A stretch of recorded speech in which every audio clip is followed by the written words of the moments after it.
Scott, I've heard you say that as a technician or a salesperson, sales is conversational. What does that matter? And what does that have to do with me? This is an important question. I'm Scott Sylvan Bell. I'm coming to you live for HVAC Technician Sales Secrets on a perfect day to talk about sales and a perfect day to talk about you. I want to talk about how sales is conversational. And this is a really important aspect of what we do, because when we talk about sales, for the most part, most sales today are made face-to-face, over the phone, or through video. Some people buy through buttons and finding things on Amazon and chats, and that's all fine and good, but at the end of the day, if you've got a problem with a heating air share, a heat pump, a furnace, a boiler, at some point you have to have the conversation. At some point you have to say, here's what's going on, here's my offer.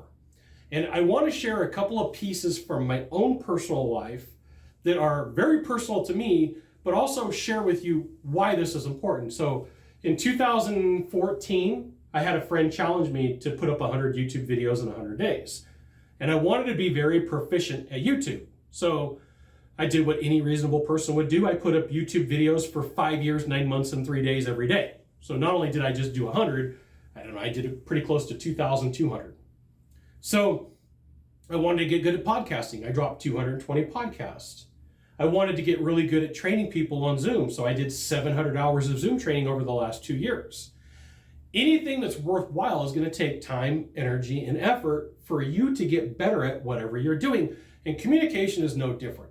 So there's pitch, tone, and pace. When I get tired, when I get hungry, or when I get frustrated, my pitch, tone, and pace completely change. I may be similar to you, may not even be a problem for you at all.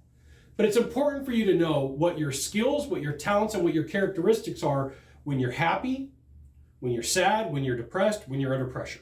Because all four of those elements are going to change the way that you communicate. And you're like, but Scott, you're saying as sales is conversational. What in the world does all of this have to do with sales and conversations? And I'm going to say everything.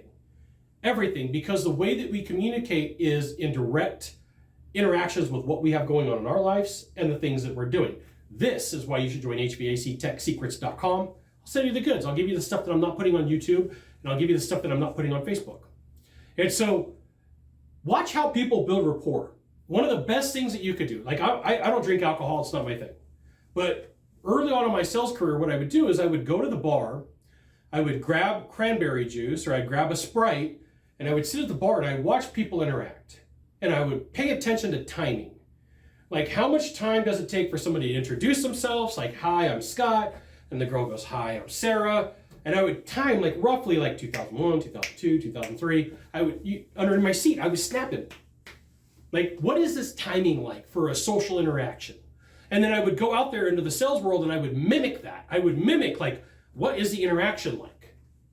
And like, if there was a tense situation and there was people about to fight, I would take that as well. So I could pretty much time through a conversation if somebody had rapport with me, if somebody was excited, if somebody had tension.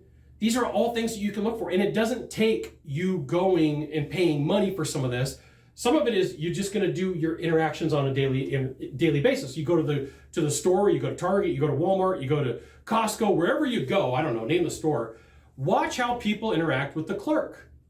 You know, traveling's a little bit different. People get flustered during travel. Almost every passenger is rude to rental car agents, hotel agents, ticketing agents, because people just want to get to where they're going to be. So you could go, and if you're on vacation, you could start paying attention to these interactions that people have under stress, under duress, when they're happy, when they're sad, when they're depressed. And you can match their skills. You can match the conversation that you need to have. You know, one of the conversations that's not really taught in the world of sales is you should buy some books on conflict resolution. For real. Like, go on Audible, buy a couple of books on conflict resolution. You could buy some books on conflict resolution when it comes to just interactive and daily life. You will see that your conversations with people change. You're calmer. Like, I literally have people call me and, hey, Scott, I'm in trouble. Can you decipher what this person's telling me? Can we put you on a 3-way call? Scott, I'm in the middle of a deal and we've got some conflict going on. Can you help fix this? Right? People will literally reach out to me and say, hey, Scott, I got a problem. Can you help solve it? Because you understand the dynamics of conversation. So when I say sales is conversational, every little bit of knowledge that you can acquire to a point is going to help you. There's going to be a point where it stops helping you and you got to move on to the next topic. Okay. But conflict resolution is one of the greatest places that sales training doesn't talk about, that really does, especially as a heating air conditioning technician or a salesperson. So I want to give you 3 places where people typically screw up, okay? First is a mismatch. Now, a classic mismatch, I live in Northern California most of the year. So we had the Raiders, we had the A's, we've got the Kings here in Sacramento, we got the Golden State Warriors in San Francisco, okay? So the classic mismatch is this. Oh, I like the Kings, and then you go, well, no, I like the Golden State Warriors. Okay, that's a mismatch. Oh, it's cold outside. It's not too bad. Man, I would really crush some tacos right now. Oh, I hate tacos. That's a mismatch. You're literally taking the conversation and you're like, can't do anything with it. We can have a trash talking conversation, like my team's better than your team. But in the case of like, I really love tacos, and you're like, I hate tacos, I like lasagna. Where do I go with that? Pay attention to what's going on. You probably mismatch more than you realize, okay? Next on the list is topic change. There's no segue. There's no correlation. We're talking about sports, and all of a sudden you're like, hey, I want to go to Hawaii. Don't know where that came from, but that's interesting. Okay, we can go that direction. You can lose interest.